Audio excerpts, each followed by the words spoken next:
राष्ट्रपति द्रौपदी मुर्मू ने राष्ट्रमंडल संसदीय संघ की राजस्थान शाखा की ओर से आयोजित सेमिनार को किया संबोधित। कहा, देश की जनता की संवैधानिक लोकतंत्र में गहरी आस्था। 75 वर्षों में देश में लोकतंत्र हुआ और अधिक मजबूत। राष्ट्रपति द्रौपदी मुर्मू ने सीकर के खाटू श्याम जी मंदिर में दर्शन कर देश में खुशहाली की कामना। राज्यपाल कलराज मिश्र भी रहे मौजूद।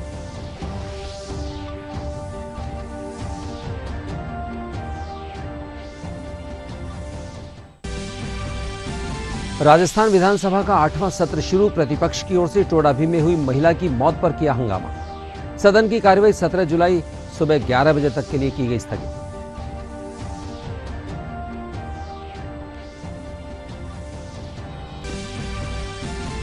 प्रधानमंत्री नरेंद्र मोदी फ्रांस के सफल दौरे के बाद एक दिवसीय दौरे पर पहुंचे संयुक्त अरब अमीरात। यूएई के राष्ट्रपति के साथ द्विपक्षीय संबंधों पर करेंगे चर्चा।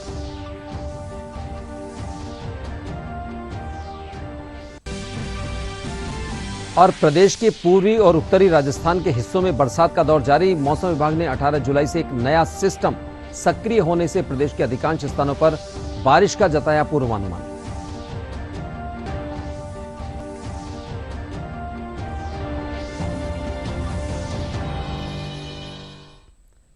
नमस्कार, दूरदर्शन समाचारों में आपका स्वागत है। मैं हूं राजेंद्र शर्मा और अब समाचार विस्तार से। राष्ट्रपति द्रौपदी मुर्मू राजस्थान के दौरे पर हैं। कल सवेरे राष्ट्रपति ने राजस्थान विधानसभा के सदस्यों को संबोधित किया।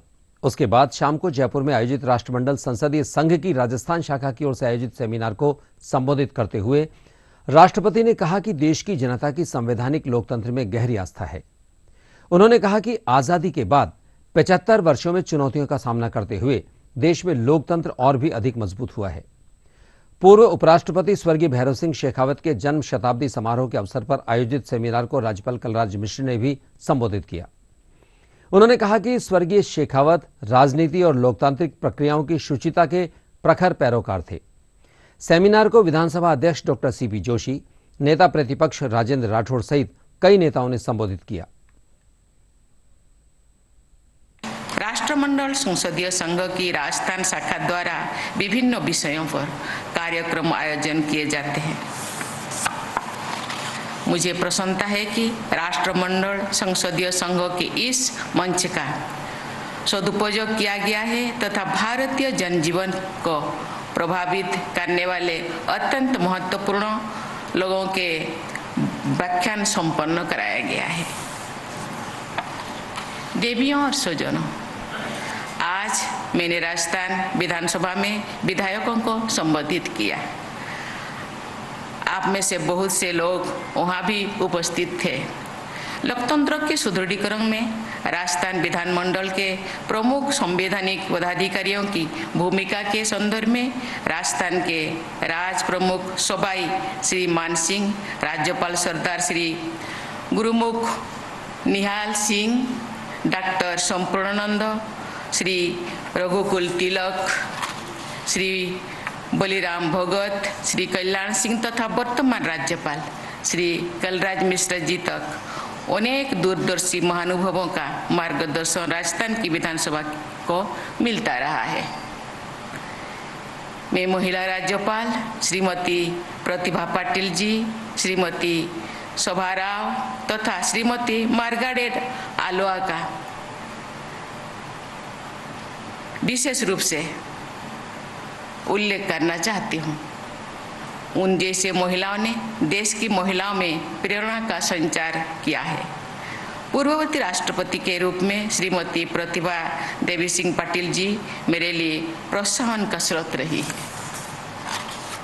राजस्थान के मुख्यमंत्री के रूप में अपनी सेवाएं प्रदान करने वाली लोकप्रिय जनसेवकों की परंपरा में श्री मोहनलाल सुखाड़िया, श्री हरिदेव जोशी, श्री भैरव सिंह शेखावत, श्री शिवचरण माथुर, वर्तमान मुख्यमंत्री श्री अशोक गहलोत जी तथा श्रीमती वसुंधरा राजे शामिल है।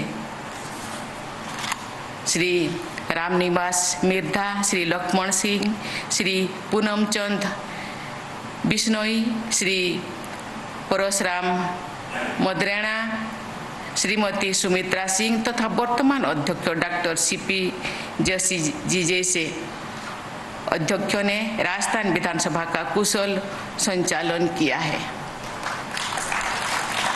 राज्यपालों, मुख्यमंत्रियों तथा अध्यक्षों की प्रभावशाली सूचियों में से मैं कुछ नामों का ही उल्लेख कर पाई हूँ। देवियों और स्वजनों, राजस्थान की ही नहीं बल्कि पूरे देश की, राजस्थान में ये राजनीति में श्री भैरव सिंह शेखावत जी ने अपने विशाल व्यक्तित्व के अमिट छाप छोड़ी है। उन्होंने राजस्थान के विकास और हमारे लोकतंत्र को मजबूत करने में अत्यंत प्रभावशाली योगदान दिया है। एक साधारण परिवेश में जन्मे श्री भैरव सिंह शेखावत जी ने कड़ी मेहनत, संघर्ष तथा जनसभा के दृढ़ संकल्प के साथ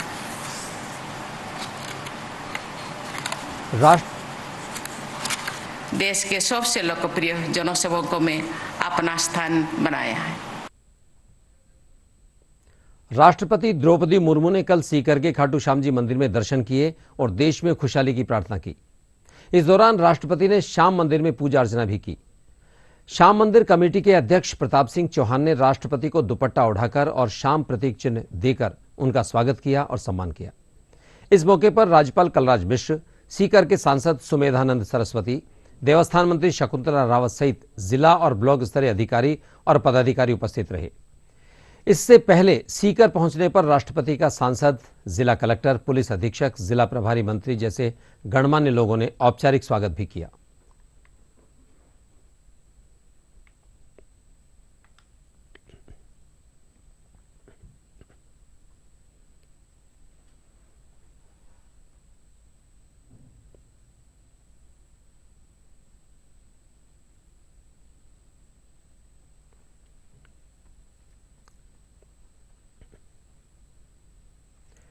राजस्थान विधानसभा का 8वां सत्र कल से शुरू हुआ।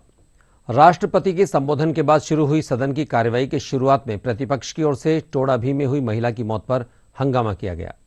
इस बीच विधानसभा अध्यक्ष डॉक्टर सीपी जोशी की ओर से दिवंगत पूर्व विधानसभा सदस्य और गणमान्य लोगों को शोकाभिव्यक्ति दी गई।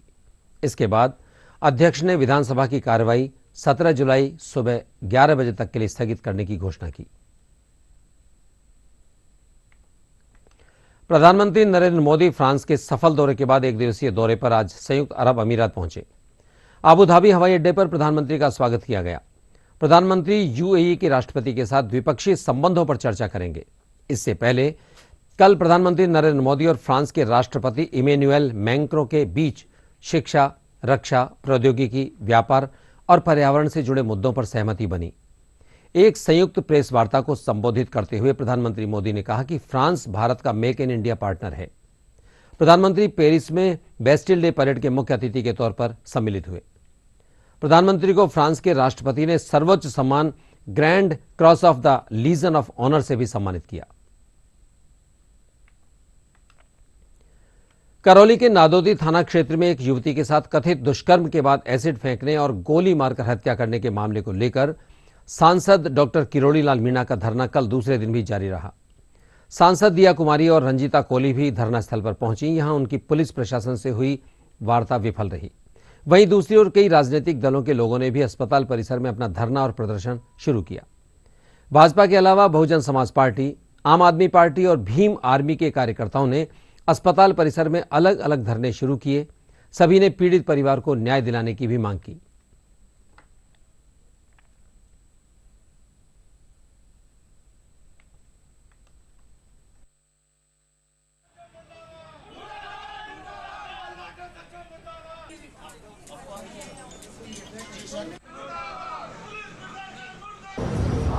पोस्टमार्टम में भेदभाव हुआ है। दूसरी मेडिकल टीम से पोस्टमार्टम में वीडियोग्राफी हम कराएंगे जो उन्होंने करा दी।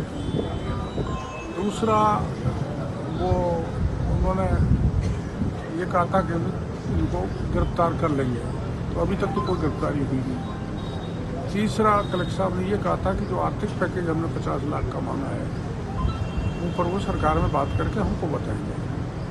अभी हो सकता है कि इतना पैकेज कहीं दिया, ऐसा नहीं है। अभी एक बजरी का पीपलू में मारा था, उसको सरकार ने 40 लाख रुपये।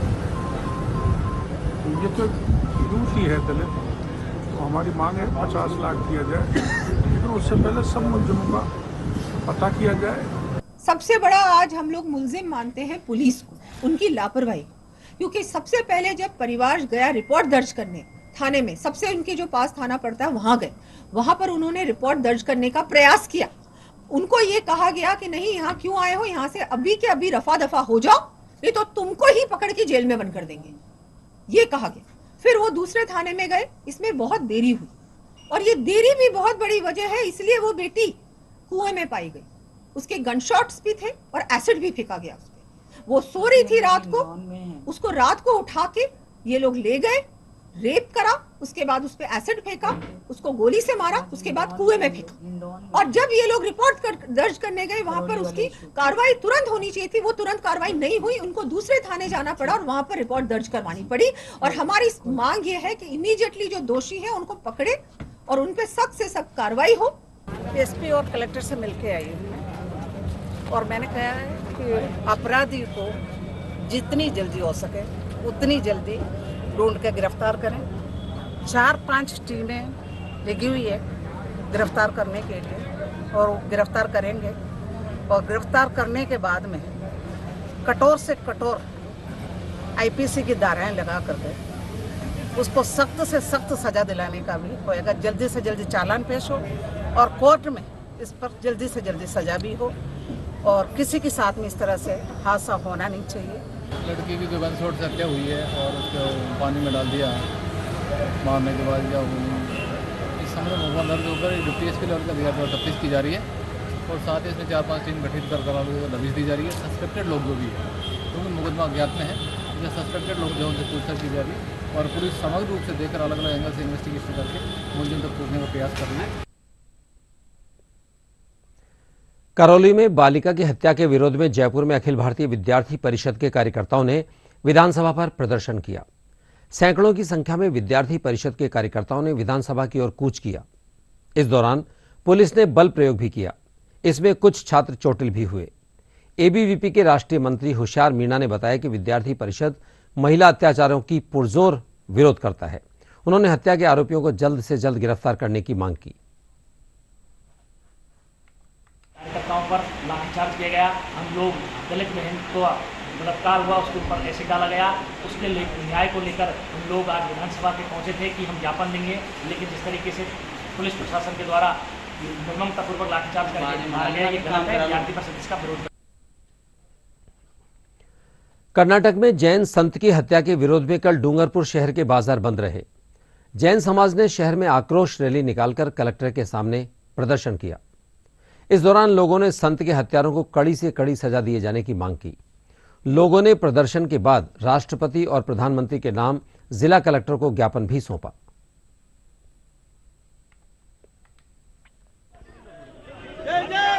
निवेदन है, दो की लाइन में बनाने के लिए आपसे निवेदन किया गया। आप एक साथ झुंड बना के ना चले, दो की लाइन बना के चले कृपया। दिगंबर साहब नहीं सहेंगे, निर्मला हत्या नहीं सहेंगे।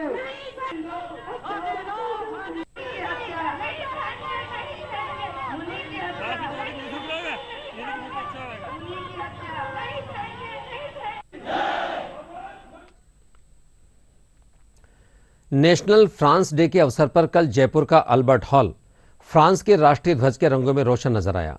ये पहली बार है कि जब राजस्थान के किसी स्मारक को नेशनल फ्रांस डे के अवसर पर रोशन किया गया। ये पहल अलायंस फ्रांसेस जयपुर, जयपुर विरासत फाउंडेशन और फ्रेंच इंस्टीट्यूट इंडिया की ओर से पुरातत्व विभाग के सहयोग से की गई।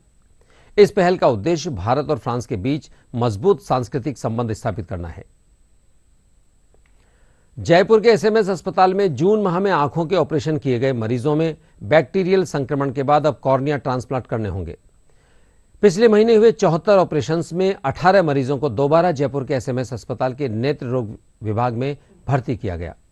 भर्ती के दौरान स्वास्थ्य मंत्री प्रसादी लाल मीणा ने भी मरीजों से मुलाकात की। मरीजों को उपचार के बाद छुट्टी दे दी गई। एसएमएस अस्पताल के अधीक्षक डॉक्टर अचल शर्मा ने बताया कि मरीजों को संक्रमण के कारण दिखाई नहीं दे रहा था। उनकी जांच किए जाने पर मरीजों में स्टूडोमोनास संक्रमण पाया गया। चिकित्सकीय टीम की ओर से कई सैंपल लिए गए जो नेगेटिव पाए गए। उन्होंने बताया कि 6 से 8 हफ्ते का मरीजों को समय दिया गया है उसमें आंखों की रोशनी में बढ़ोतरी होने की संभावना है। इधर भाजपा नेता रामलाल शर्मा ने भी इस घटना की निंदा करते हुए सरकार से इस मामले की जांच की मांग की है।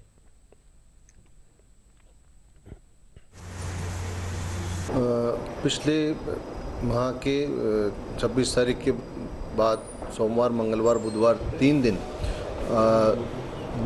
ऑफ डिपार्टमेंट ऑप्थेल्मोलॉजी जो आई विभाग है उसमें जो ऑपरेशन हुए, कुछ जो 74 से करीब पेशेंट्स ऑपरेट किए गए, उनमें से जब फॉलोअप के लिए 2 दिन बाद वो आए तो कुछ पेशेंट्स के आंखों में सूजन आना, दर्द होना, ललाई आना, दिखने में धुंधलापन आना तथा आँखों में उस पर लिड के ऊपर जो अपने पलक के ऊपर से सूजन आना, ये करके कुछ पेशेंट्स आए, जिस पे डिपार्टमेंट ऑफ ऑप्थेल्मोलॉजी ने तुरंत इसको गंभीरता नापते उन सब पेशेंट्स को एडमिट किया। पहले तो उन्होंने सारे जो 74 पेशेंट ऑपरेट हुए उन सबको बुलाया फॉलोअप के लिए। उनमें से 18 पेशेंट्स में कुछ इन्फेक्शन के सिम्टम्स पाए गए जिनको भर्ती किया गया।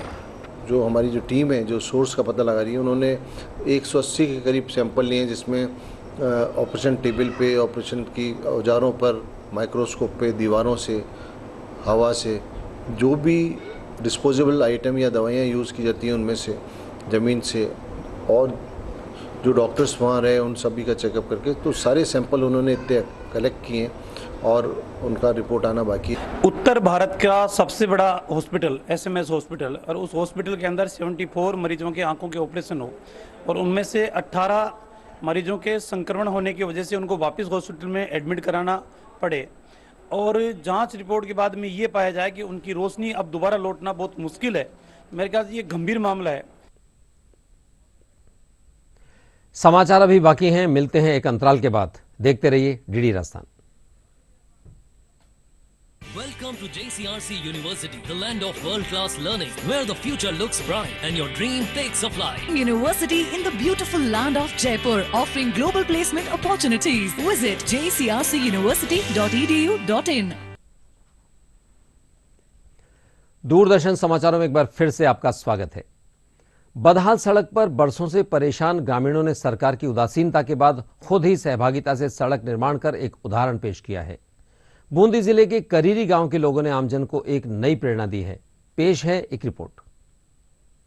बूंदी जिले के करीरी गांव में जहां जब जनप्रतिनिधि अधिकारियों ने कोई सुनवाई नहीं की तो आए दिन ग्रामीण जिस सड़क से परेशान हो रहे थे, अब उस सड़क का निर्माण खुद गांव वाले ही अपने पैसों से करने में जुट गए हैं। बूंदी जिले का करीरी गांव, जो कि नैनवा उपखंड में आता है, यहाँ पर पिछले 5 वर्षों से लगभग आधा किलोमीटर सड़क के निर्माण के लिए ग्रामीण बाट जो रहे थे, लेकिन प्रशासन और जनप्रतिनिधियों ने कोई सुनवाई नहीं की, तो अब ग्रामीणों ने खुद अपने पैसे से सड़क का आधा किलोमीटर तक निर्माण करने का निर्णय कर लिया है। अब ग्रामीण लगातार दिन प्रतिदिन गांव की सड़क की सफाई व सड़क निर्माण के लिए जुट गए हैं। ग्रामीणों का कहना है कि कई बार जनप्रतिनिधि व अधिकारियों को ज्ञापन भी दिया, शिकायत भी की, लेकिन कोई सुनवाई नहीं हुई। लोग कई बार सड़क खराब होने से इसमें गिरकर चोटिल भी हो गए। कीचड़ से बच्चे आने जाने में परेशान होते हैं। ऐसे में अब तक कोई सुनवाई नहीं हुई तो इधर रहने वाले 50 घरों की इस बस्ती के लोगों ने पैसा एकत्रित कर लिया है। अब आधा किलोमीटर की सड़क का निर्माण कार्य भी शुरू कर दिया है। पहले ग्रामीण एकत्रित होकर सड़क पर फैले कीचड़ मिट्टी को साफ करने में जुट गए हैं और सड़क निर्माण कार्य शुरू करने की ओर अग्रसर हैं। ग्रामीणों का कहना है कि जनप्रतिनिधि व अधिकारी यदि यह सोचते हैं कि उनके बिना कोई भी काम संभव ही नहीं है, तो वह काम ग्रामीणों द्वारा भी किया जा सकता है, और ग्रामीणों ने यह कर दिखाया है। आधा किलोमीटर की सड़क का निर्माण अब खुद ग्रामीण करने को उतारू हैं और ग्रामीण करके भी दिखाएंगे। ग्रामीणों के इस जज्बे को हम नमन करते हैं कि ग्रामीणों ने खुद अपना लक्ष्य लिया और सड़क निर्माण का कार्य शुरू कर दिया। सिरोही के आबू रोड में राष्ट्रीय बाल अधिकार संरक्षण आयोग की ओर से जनसुनवाई आयोजित की गई। जनसुनवाई में आयोग की सदस्य सचिव रूपाली बनर्जी ने बच्चों से जुड़े प्रकरणों का निस्तारण किया। जन सुनवाई से पहले जिला कलेक्टर डॉक्टर भंवरलाल, जिला परिषद के मुख्य कार्यकारी अधिकारी डॉक्टर टी शुभमंगला और पुलिस और प्रशासन के अधिकारियों ने सदस्य सचिव का स्वागत किया। जन सुनवाई में 450 बच्चों ने रजिस्ट्रेशन करवाया।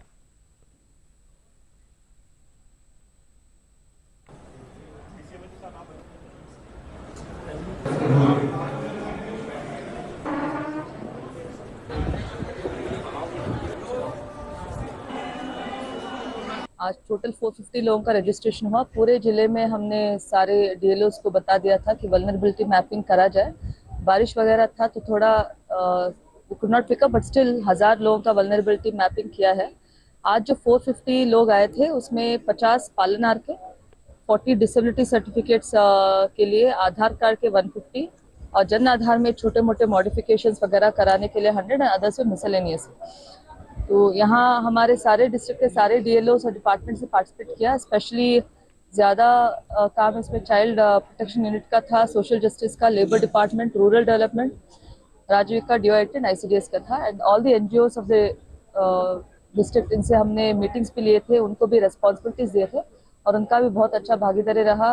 यहाँ बहुत सारे ऐसे आए जिनके आधार कार्ड नहीं बना था, तो आधार कार्ड के लिए प्रशासन की तरफ से जन आधार मशीन लगाया था, तो आधार कार्ड भी बनाया। ऐसे भी लोग आए थे जो बच्चे थे वो डिसेबल थे, तो उनका दिव्यांग प्रमाण पत्र भी, तो वह दिव्यांग प्रमाण पत्र की पूरी टीम यहाँ बैठी थी सुबह से, दिव्यांग प्रमाण पत्र बनाए। कुछ ऐसे भी आए थे जो विधवा के बैठे थे लेकिन उनको पालनार का फायदा मिलता, तो पालनार योजना का भी रजिस्ट्रेशन वहाँ कराया गया। राजस्थान डाक परिमंडल की ओर से राज्य स्तरीय डाक टिकट प्रदर्शनी राजपैक्स 2023 25 से 27 सितंबर तक जवाहर कला केंद्र में आयोजित की जाएगी। राजस्थान कृषि अनुसंधान केंद्र जयपुर में लोगो, पोस्टर और वेबसाइट की लॉन्चिंग समारोह का आयोजन किया गया। इस मौके पर मुख्य पोस्ट मास्टर जनरल राजस्थान परिमंडल मंजू कुमार कार्यक्रम में वर्चुअल माध्यम से जुड़ी। कार्यक्रम में पोस्ट मास्टर जनरल राजस्थान पश्चिम क्षेत्र जोधपुर सचिन किशोर और निदेशक डाक सेवा मुख्यालय अनुव्रता शंकर दास भी मौजूद रहीं। मुझे बताते हुए काफ़ी खुशी हो रही है कि इस बार जयपुर से हम लोग Rajasthan state level philatelic exhibition शुरू कर रहे हैं, जिसका आज लॉन्च के अपने जो लोगो का और पोस्टर का और जो वेबसाइट का आज लॉन्च किया गया है, इसकी मूर्त रूप शुरू हो जाएगी हमारे 25 सितंबर से 27 सितंबर के बीच स्टेट लेवल का एग्जीबिशन रखा जाएगा, जो हमारे जवाहर कला केंद्र में आयोजित किए जा रहे हैं। तो उसमें फिलाटेली से रिलेटेड अलग अलग तरह के अलग अलग थीम के आपको प्रदर्शनी देखने को मिलेगी और इसमें हम यूथ के लिए, बच्चों के लिए अलग अलग कार्यक्रम को भी इसमें आयोजित कर रहे हैं। ये प्रदर्शनी की जाएगी जिसमें ऑलमोस्ट 200 फ्रेम्स होंगे और इसमें हर प्रकार के स्टैम्प्स आपको देखने के मिलेंगे और ये ऑलमोस्ट 8 साल बाद हो रहा है। So this is a good opportunity, इसको पब्लिसिटी दीजिए। गुलाबी नगर जयपुर हमेशा से ही देशी और विदेशी सैलानियों का पसंदीदा स्थान रहा है। यहां आने वाला हर पर्यटक यहां की स्थापत्य कला को देखकर अभिभूत होता है। मानसून के मौसम में इन दिनों जयपुर का मौसम भी खुशनुमा नजर आ रहा है। पेश है हमारे संवाददाता अलीमुद्दीन की एक रिपोर्ट। गुलाबी नगर जयपुर अपनी स्थापत्य कला और किले महलों के लिए विश्व में अपनी अलग पहचान रखता है। अरावली पर्वत श्रृंखला से सटे जयपुर शहर का प्राकृतिक और मनोरम दृश्य मानसून के दिनों में और भी आकर्षक हो जाता है। मानसून के दिनों में अरावली की पहाड़ियां पेड़ पौधों की हरी चादर सी ओढ़ लेती हैं, जो जयपुर आने वाले पर्यटकों को यह दृश्य बेहद रोमांचित करता है।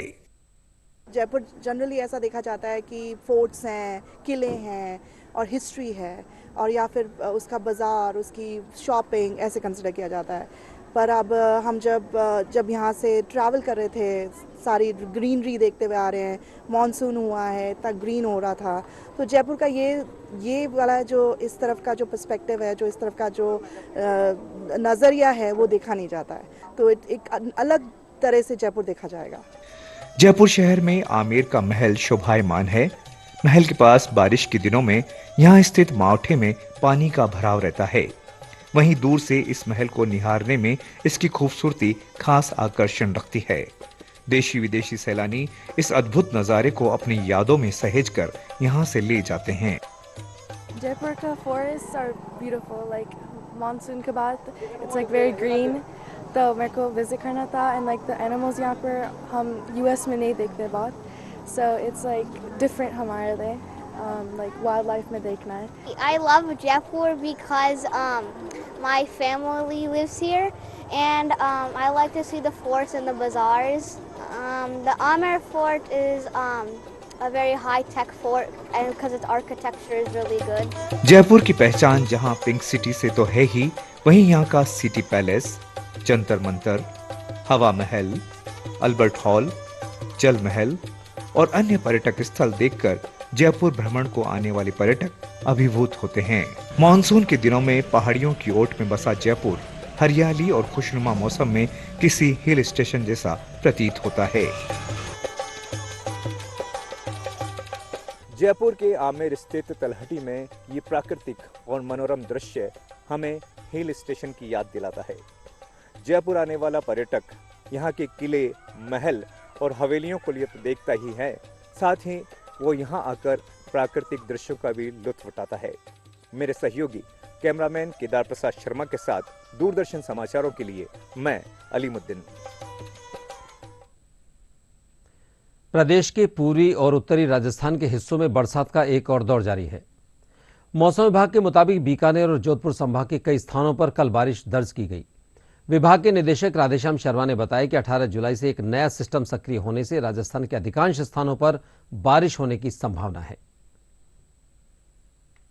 और अंत में इस बुलेटिन के मुख्य समाचार एक बार फिर। राष्ट्रपति द्रौपदी मुर्मू ने राष्ट्रमंडल संसदीय संघ की राजस्थान शाखा की ओर से आयोजित सेमिनार को किया संबोधित।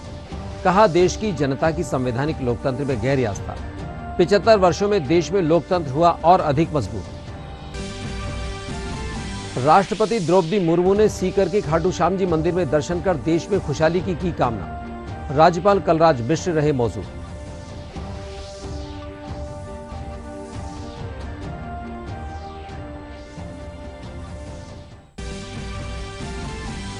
राजस्थान विधानसभा का 8वां सत्र शुरू। प्रतिपक्ष की ओर से टोडाभी में हुई महिला की मौत पर किया गया हंगामा। सदन की कार्रवाई 17 जुलाई को सुबह 11 बजे तक के लिए की गई स्थगित।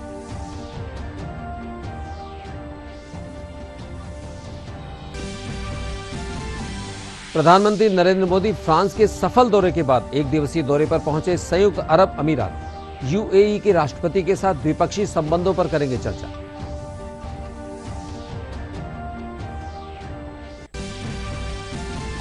और प्रदेश के पूर्वी और उत्तरी राजस्थान के हिस्सों में बरसात का दौर जारी। मौसम विभाग ने 18 जुलाई से एक नया सिस्टम सक्रिय होने से प्रदेश के अधिकांश स्थानों पर बारिश का जताया पूर्वानुमान।